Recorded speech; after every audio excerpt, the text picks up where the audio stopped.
So students, today we will discuss the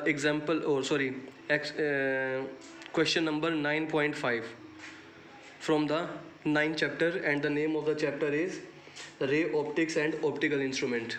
Okay, so according to this statement, a small bulb is placed at the bottom of a tank. So let us suppose that we have a tank like this. We have a tank, okay, and this tank is fully filled with the water, okay, and at the bottom of the tank containing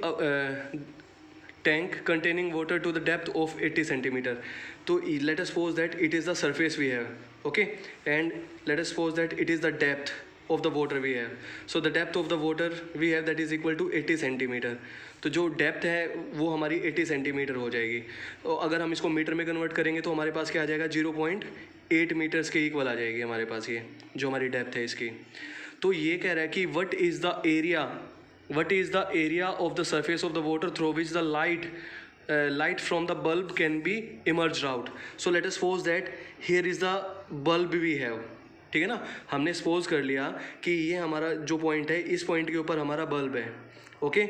अब हमें पता है कि जो light है वो ऐसे आएगी यहाँ पे, ठीक है, और ऐसे आएगी और स्ट्राइक करने के बाद ऐसे वो निकल जाएगी, ठीक है. तो हमें इसका एंगल फाइंड आउट करना है. तो अगर हम इसका एंगल फाइंड आउट करेंगे तो उसके लिए हमें क्या करना पड़ेगा, इसके ऊपर नॉर्मल डालना पड़ेगा. और हमें पता है कि ये हमारा क्या है, ये हमारा total internal reflection of light है, ठीक है. तो अगर हमारा ये total internal reflection of light है तो जो जिस एंगल से वो आई थी उसी एंगल से वो वापस निकल जाएगी. तो हमने ना ये सपोज कर लिया कि जो हमारा ये एंगल है, ये एंगल हमारा क्रिटिकल एंगल है, ओके. ये हमारा क्या हो जाएगा, ये हमारा क्रिटिकल एंगल हो जाएगा जिस एंगल के साथ वो वापस जाएगी. और हमें पता है ये हमारा एंगल है जो सरफेस के साथ ये कितना होगा, ये 90 डिग्री का एंगल हो जाएगा, ठीक है. तो हमें क्या करना है, हमें एरिया कैलकुलेट करना है, ठीक है ना. हमें एरिया कैलकुलेट करना है, ये पूरा का पूरा जहाँ से वो इमर्ज आउट होगी, ठीक है ना, जहाँ से वो बाहर निकलेगी. तो इसके लिए हमें क्या करना पड़ेगा, इसके लिए हमें इसका एरिया कैलकुलेट करना पड़ेगा, ठीक है. तो जो हमारा एरिया होता है वो एरिया किसके इक्वल होता है, और हमने सपोज कर लिया ये यहाँ से लेके यहाँ तक इसकी क्या है, ये हमने सपोज कर लिया कि हमारी डी है, ये हमारी डेप्थ है, ठीक है ना, ये हमारी डेप्थ है. और ये जो सेंटर पॉइंट है यहाँ से लेके यहाँ तक, ये इसकी क्या हो जाएगी, ये इसकी सपोज कर लिया कि हमने इसकी रेडियस है, ठीक है, ये हमने सपोज कर लिया कि इसकी रेडियस है. तो हमें पता है कि जो एरिया होता है वो किसके इक्वल होता है, एरिया होता है हमारा पाई आर स्क्वायर के इक्वल होता है, ठीक है. तो अब हम क्या करेंगे, अब हम इसकी रेडियस फाइंड आउट करेंगे.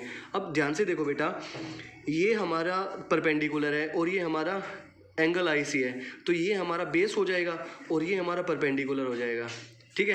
तो हमें पता है कि परपेंडिकुलर अपॉन बेस वो किसके इक्वल होता है, हमारा टेन थीटा के इक्वल होता है. और यहाँ पे हमारा थीटा क्या है, थीटा हमारा क्रिटिकल एंगल है. सो हमारे साइन थीटा सी के इक्वल हो जाएगा, ठीक है. तो जो हमारा परपेंडिकुलर है वो किसके इक्वल हो जाएगा, बेस इंटू टेन थीटा सी, ओके. अब हमारा जो P है, P हमारा परपेंडिकुलर है, परपेंडिकुलर हमारा कितना है, R के इक्वल है. और जो हमारा बेस है, बेस के हमारा D के इक्वल है. तो ये किसके इक्वल आ जाएगा, D टेन थीटा C के इक्वल आ जाएगा, ठीक है. और अब हमें पता है कि जो हमारा टेन थीटा C है उसको हम कैसे लिख सकते हैं, टेन थीटा C को हम कैसे लिख सकते हैं, उसको हम लिख सकते हैं sine theta C upon cos theta C.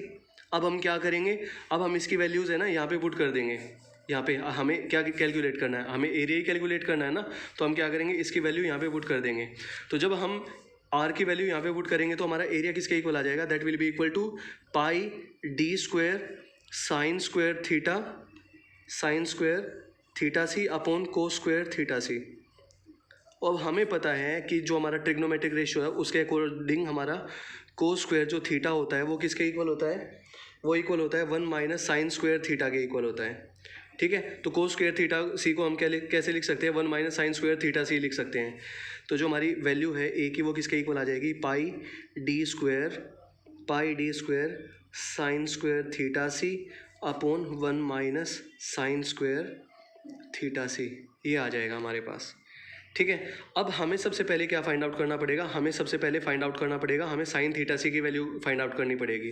तो जो हमारा total internal reflection of light है उसके अकॉर्डिंग जो हमारा साइन थीटा सी होता है वो क्या किसके इक्वल होता है, वो इक्वल होता है 1 अपॉन रिफ्रैक्टिव इंडेक्स. और रिफ्रैक्टिव इंडेक्स हमें ऑलरेडी गिवन है, देखो स्टेटमेंट है, स्टेटमेंट में already refractive index of water है, वो हमें गिवन है, दैट इज इक्वल टू 1.33। तो अब हम क्या करेंगे, यहाँ से है ना हम साइन थीटा सी की वैल्यू कैलकुलेट कर लेंगे। तो sine theta C will be equal to 1/1.33, ठीक है। तो जब हम इसकी वैल्यू यहाँ पे पुट करेंगे तो हमारे पास वैल्यू किसके इक्वल आ जाएगी, 0.75 के इक्वल आ जाएगी, ठीक है। अब हमारे पास साइन थीटा सी की वैल्यू है और हमारे पास हर एक चीज़ की वैल्यू है, तो हम क्या करेंगे, एरिया कैलकुलेट कर लेंगे। तो एरिया हमारा किसके इक्वल हो जाएगा, पाई डी की वैल्यू कितनी है 0.8 square into sine square theta C. तो साइन स्क्वायर थीटा सी का मतलब क्या हो जाएगा, 0.75 का square upon 1 minus sine square theta, so that is equal to 0.75 square, ठीक है। तो जब हम इसको सॉल्व करेंगे तो सॉल्व करने के बाद हमारा जो आंसर है वो कितना आ जाएगा, वो आ जाएगा हमारा 2.58, ठीक है, 2.58 मीटर स्क्वायर के इक्वल आ जाएगा, ठीक है। तो हमें इसका एरिया फाइंड आउट करना था और एरिया हम इसका ऑलरेडी फाइंड आउट कर चुके हैं। So thanks for watching the video guys.